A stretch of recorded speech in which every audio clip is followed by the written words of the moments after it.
So, I've been thinking a lot about this whole woke thing lately, and boy, do I have some thoughts.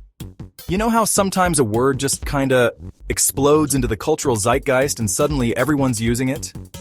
Well, that's what happened with woke. It's like one day we're all just living our lives, and the next, bam! Everything's woke this, woke that. But wokism isn't just some trendy buzzword that popped up out of nowhere. It's got history, it's got layers, and it's complicated as hell. Alright, let's start at the beginning. Woke didn't just materialize out of thin air like some kind of social justice Voldemort. It's actually been around for a while, chilling in African American vernacular English, or AAVE if you want to sound fancy. Originally, it just meant being alert or aware, especially to racial injustice. You know, like, stay woke, don't let the man keep you down. But then, as these things do, it started to evolve. Fast forward to 2013, and boom, Black Lives Matter hits the scene. And suddenly woke is everywhere.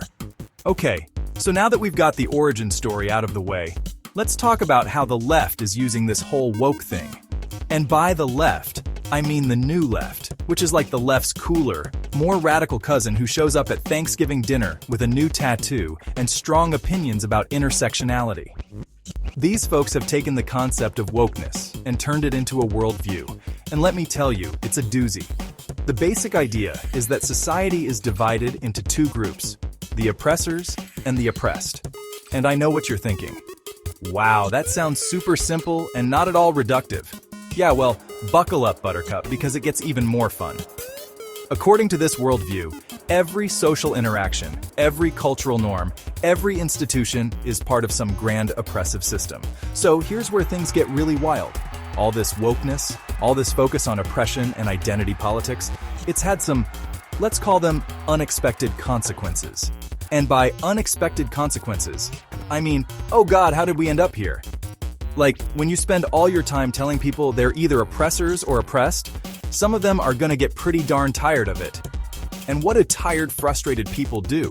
They vote for the guy who says he's gonna make it all go away. Enter stage right, Donald Trump and Javier Milei. Now, I'm not saying these guys got elected solely because of wokeness. That would be way too simple. And if there's one thing I've learned making these videos, it's that nothing is ever that simple. But you can't deny that the anti-woke sentiment played a part. Trump shows up, all "Make America Great Again," and "I'm not politically correct." And suddenly, all these people who felt attacked by woke culture have a champion.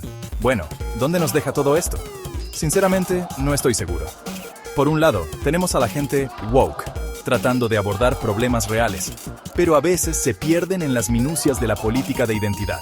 Por otro lado, tenemos a la brigada anti-woke, tan concentrada en luchar contra el marxismo cultural, que están dispuestos a elegir líderes que, bueno, digamos que no son exactamente campeones del progreso social.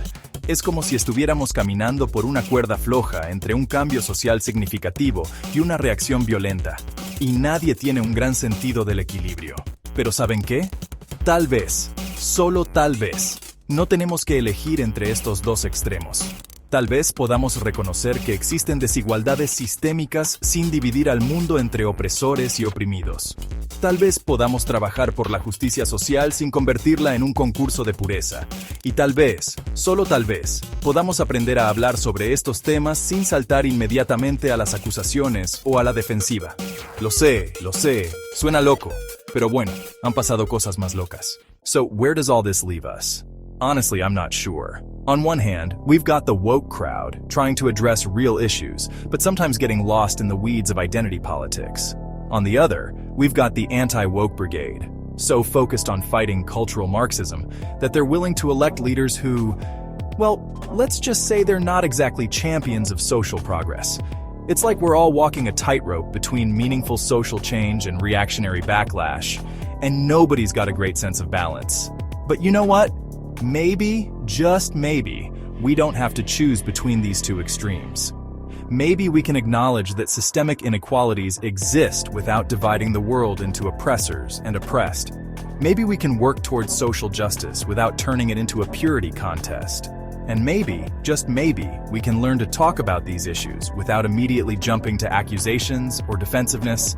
I know it sounds crazy, but hey, crazier things have happened, like, making a whole video series analyzing the Transformers movies through the lens of film theory. So who knows? Maybe there's hope for us yet, or maybe we're all doomed and the robots will take over. At this point, I'm not sure which outcome I'm rooting for. Either way, stay woke or don't. I don't know. I'm tired. Good night, everybody.